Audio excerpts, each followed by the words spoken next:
Long before Snatch, and long before Hollywood knew his name, Stephen Graham was doing what most working class actors have to do, graft. But Stephen Graham is something, well, a bit special. Normally, when we're talking about scene stealers, that means talking about someone with presence, charisma, and a certain kind of energy that sort of bends the frame around them. Except Stephen Graham doesn't bend the frame, he grabs hold of it tight. And that's a little bit more dangerous. Let's take a look at what makes Stephen Graham a scene stealer. Stephen Graham was born in Kirkby, Merseyside, just down the road from me, a local lad. He trained at the Everyman Theatre in Liverpool. He wasn't industry connected, fast-tracked, and wasn't the next big thing, so to speak. His first TV roles would be in Great British Staples, Children's Ward, Coronation Street, The Bill, and Heartbeat. You'd be surprised how much talent comes from these shows on the quiet, but none of them ever scream future star, they just scream survival for the most part.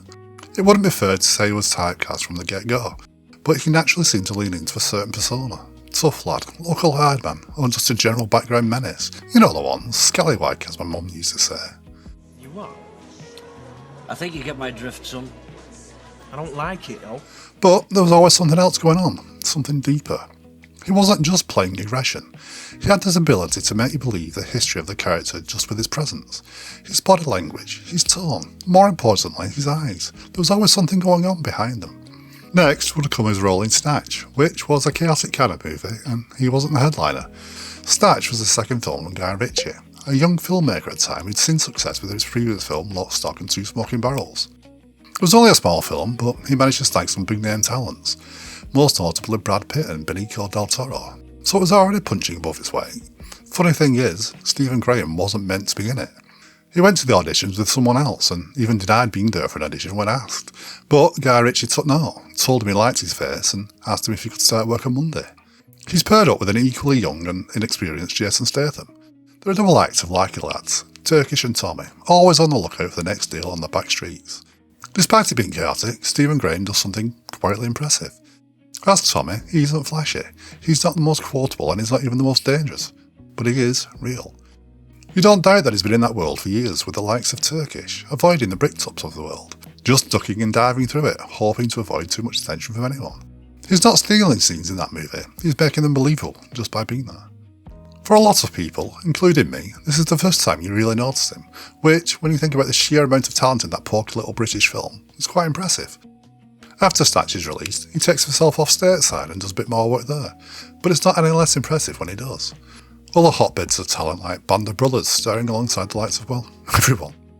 He pops up in Scorsese's Gangs of New York alongside heavyweights like Leonardo DiCaprio and Daniel Day-Lewis. I mean, he's not doing badly for a lad from Liverpool. Next comes This Is England, another small British film, and if you've not seen this one, I heavily recommend that you do. It's another film packed with a ridiculous amount of talent and a lot of it early, but it's one of those things that made it work as well as it did. Stephen Graham brings us Combo, and in doing so, he stops being a good supporting actor and becomes something else entirely. Now, Combo is a monster, let's not sugarcoat it.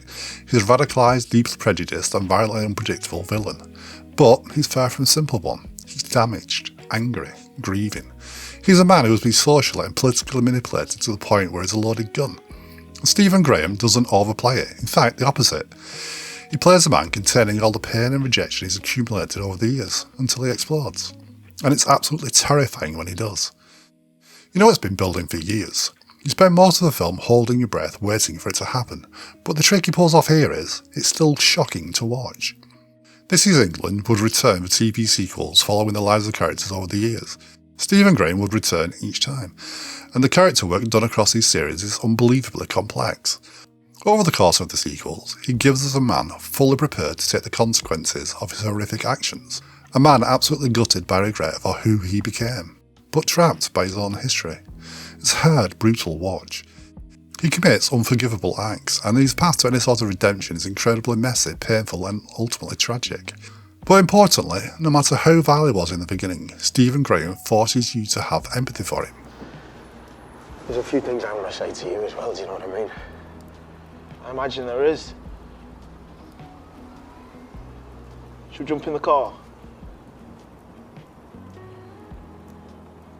Yeah, I have to come. Oh, yeah, let's do it, yeah. He literally makes your heart break for one of the most fundamentally ugly characters to grace the screen. It's not easy, that. Through it all, he's never just performing anger or sorrow, he's containing it until it leaks. It makes him magnetic on screen. Combo would be his breakout role. It got him proper attention. He won the British Independent Film Award for Best Supporting Actor for the film in 2006. After This Is England 90, he walked away with Best Actor for the British Academy Television Award in 2016. He continues to duck and dive through other projects, and I won't try and sell you a tale of him never putting a foot wrong. I mean, he does. Does anyone like Code 404? But, as I said, he's a grafter. He's always wanting to work. Before all that, though, he'd already begun making waves across the Atlantic. His first big international test came along in Boardwalk Empire. He's playing Al Capone in prestige American television. It could have gone badly wrong for him right there. British actor, iconic American gangster. There's some expectations right on that one. See? We're all friendly here. It didn't though. He humanised the monster, showed the insecurity, the need for approval and the hunger. He's not just doing an impression or the caricature of what you expect to see. He's just being human, a person, someone you can relate to. Once again, not the lead, it's an ensemble cast, but when he's on screen, he's listening. Like really listening. It's not him, it's Al Capone. And that's a surprisingly hard skill. It's a role that keeps him on screen for the full series run and puts a massive tick next to his name on the other side of the pond. Pirates of the Caribbean on Stranger Tides, Venom, Let There Be Carnage. Both high-profile global releases, massive press runs, billion-dollar ecosystems. And then you blink and he's back in something that feels like it was shot in a week above a chippy. No gloss, no safety net, just performance. The most impressive thing of all, he doesn't change. He doesn't suddenly turn it on because it's a franchise. Because he's not adjusting to the size of the production, he doesn't save himself for cinema. He doesn't treat television like a step down. He's adjusting to the truth of the character. He plays both with the same intensity, like scale doesn't matter. Fully committed, fully inhabited, fully locked in. A lot of actors chase scale. Stephen Graham chases material. And that's why it doesn't matter if he's standing on a date with CGI pirates behind him, or in a prison office under fluorescent lighting, you're still watching him. Tinker Tailor Soldier Spy with Gary Oldman and Benedict Cumberbatch. Taboo with Tom Hardy. Rocketman, the Elton John biopic, all to name but a few. Fully believable, fully there. More recently, he's begun to show us more of what he's made of. His television work of late has been, well, a masterclass. In time, he's playing Eric McNally, a decent by-the-book prison officer who solely gets compromised to protect his family. He's sharing the screen with Sean Bean, and he's not playing a gangster or a local menace here, he's playing someone suffocating with a quiet desperation. You watch an ordinary bloke be slowly crushed by an impossible situation, and Stephen Graham shows you every agonising slow crack in his conscience. But then, he does something that completely redefines what a scene sealer actually has to do. He takes away the edits. If you've seen the film Boiling Point, or his recent Netflix series Adolescence, you'll know exactly what I mean. Both of these projects share a terrifying technical trick. They are filmed in real time, in continuous, unbroken single shots. In Boiling Point, he plays Andy, a head chef whose life and restaurant are collapsing around him on the busiest nights of the year. In Adolescence, a show he actually co-created and wrote, he plays Eddie, an ordinary working-class dad whose 13-year-old son is suddenly arrested for murder. Each episode of that show is one relentless, unblinking, hour-long take. Think about what that means for an actor. When you film in one continuous, real-time shot, you don't have an editor in a diary and cutting away to a reaction shot to save your performance. You can't hide and you can't drop the ball. The tension isn't being built by clever camera cuts, it has to be built and sustained entirely by the actors in the room. In Boiling Point, you're practically sweating with him as he spirals. In Adolescence, you are trapped in that house and that police station with a father whose entire world has just ended. He carries the unbearable, raw, emotional weight of those stories in real time, never dropping character and never missing a beat.